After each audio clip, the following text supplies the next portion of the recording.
नमस्कार मित्रांनो, प्रधानमंत्री आवास प्लस योजना 2024च्या प्रतीक्षा यादीमध्ये तुमचं नाव आहे का? जर तुमचं नाव यादीत असेल किंवा तुम्ही या योजनेसाठी अर्ज केला असेल तर आजचा व्हिडिओ तुमच्यासाठी अत्यंत महत्त्वाचा ठरणार आहे. कारण प्रधानमंत्री आवास योजना ग्रामीण अंतर्गत आवास प्लस 2024च्या सर्वेक्षणातून म्हणजे 2024ला जे सर्वे झाला होता त्यातून तयार करण्यात आलेले कायमस्वरूपी प्रतीक्षा यादी अंतिम करण्याची प्रक्रिया आता पूर्णपणे राज्यामध्ये अधिकृतरित्या सुरू झाली आहे. विशेष म्हणजे या यादीबाबत गावागावात विशेष ग्रामसभेचे आयोजन करून ग्रामस्थांसमोर यादीचे जाहीर वाचन करण्याचे आणि ग्रामसभेची अंतिम मंजुरी घेण्याचे थेट निर्देश शासनाकडून देण्यात आले आहेत.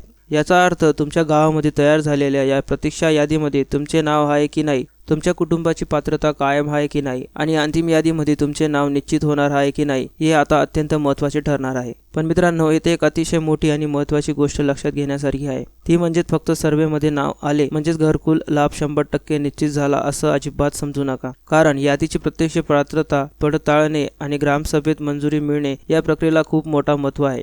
याच प्रक्रियेदरम्यान अपात्र लाभार्थ्यांची नावे यादीतून कायमची वगळण्यासाठी आणि पात्र लाभार्थ्यांची खातरजमा करण्यासाठी शासनाकडून डिजिटल मॉड्यूलचा वापर करण्याच्या कडक सूचना देण्यात आलेल्या आहेत. त्यामुळे यादीतून कोणाचे नाव वगळले जाऊ शकते हे समजून घेणे खूप गरजेचे आहे. ज्यांच्याकडे आधीपासूनच पक्के घर आहे, ज्यांच्या घरात 4 चाकी वाहन, ट्रॅक्टर किंवा 3 चाकी व्यावसायिक वाहन आहे, ज्या कुटुंबातील कोणतीही व्यक्ती सरकारी किंवा निमसरकारी नोकरीत आहे अथवा पेन्शनधारक आहे, ज्यांचे मासिक उत्पन्न 15,000पेक्षा जास्त आहे किंवा जे आयकर भरतात, तसेच ज्यांच्याकडे 2.5 एकरापेक्षा जास्त सिंचित शेती आहे, 5 एकरापेक्षा जास्त बागायत जमीन आहे, असे सर्व अपात्र लाभार्थ्यांची नावे या डिजिटल मॉड्यूलद्वारे थेट यादीतून वगळली जाणार आहेत. त्यामुळे जर तुम्ही खरोखर पात्र लाभार्थी असाल तर तुम्ही काही आवश्यक गोष्टींची लगेच खात्री करून घेतली पाहिजे. सर्वात आधी तुमचे बँक खाते आधार कार्डशी लिंक असणे आणि त्यावर APS मॅपिंग म्हणजे DBT ऍक्टिव्ह असणे बंधनकारक आहे. सोबतच घरच्या जागेचा 7/12 उतारा, नमुना 8 किंवा ग्रामपंचायतीचा मालमत्ता दाखला यांसारखे जागेचे सर्व आवश्यक पुरावे तयार ठेवा. जेव्हा तुमच्या गावामध्ये विशेष ग्रामसभा आयोजित केली जाईल तेव्हा या ग्रामसभेला स्वतः हजर राहा आणि वाचल्या जाणाऱ्या यादीत आपल्या नावाची खात्री करून घ्या. जर तुम्ही सर्व नियमांमध्ये पूर्णपणे पात्र आहात तरीही तुमचे नाव चुकून किंवा चुकीच्या कारणामुळे यादीतून वगळले गेले असेल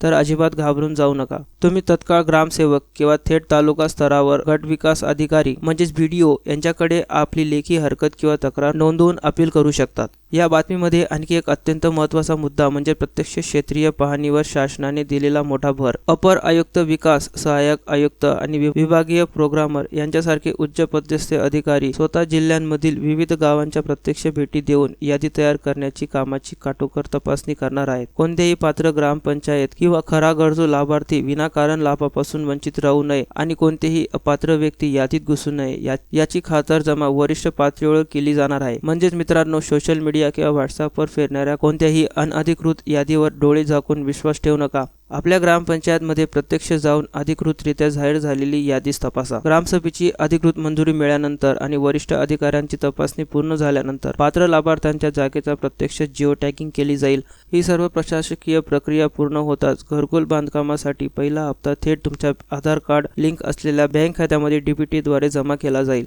मित्रांनो, तुमच्या गावामध्ये यादी वाचण्याची विशेष ग्रामसभा झाली आहे का आणि आवास प्लस 2024च्या यादीत तुमचे नाव आहे का हे आम्हाला कमेंट करून नक्की सांगा. आणि तुमच्या काही इतर शंका असतील ते देखील आम्हाला कमेंट आणि आपल्या चॅनलला सबस्क्राईब करायला देखील विसरू नका. चला तर मित्रांनो, भेटूया अशाच एका माहितीपूर्ण व्हिडिओ सोबत. तोपर्यंत धन्यवाद.